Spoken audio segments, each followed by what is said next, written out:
అందరికీ నమస్కారం.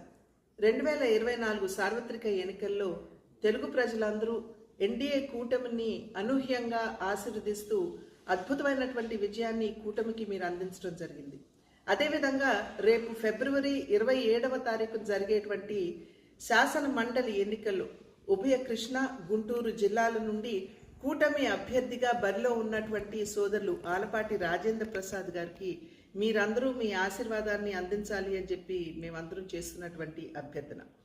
2019 ఎన్నికల సందర్భంలో వైఎస్ఆర్సీపీ పార్టీ పరిశ్రమలు తీసుకొచ్చి ఉపాధి అవకాశాలు బిడ్డలు కల్పిస్తామని, అదేవిధంగా ప్రతి సంవత్సరం డిఎస్సిని నిర్వహించి మేము ఉపాధి అవకాశాలు పెంపొందిస్తామని చెప్పి వారు చేసినటువంటి వాగ్దానాలు ఏవైతే ఉన్నాయో అవన్నీ కూడా నీటి మూటలుగా మిగిలిపోయినటువంటి విషయం మనందరికీ అనుభవం అయినని చెప్పి నేను భావిస్తున్నాను.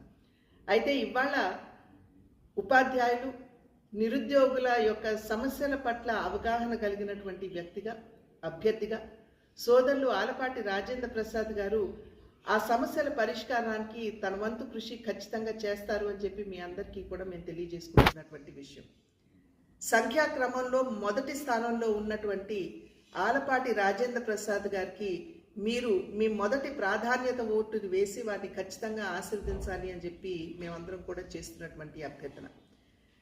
కూటమి అదేవిధంగా బీజేపీ సైతం బలపరిచేటువంటి అభ్యర్థి సోదరులు ఆలపాటి రాజేంద్ర ప్రసాద్ గారు, వారిని ఖచ్చితంగా మీరందరూ ఆశీర్వదించగలరు. నమస్కారం.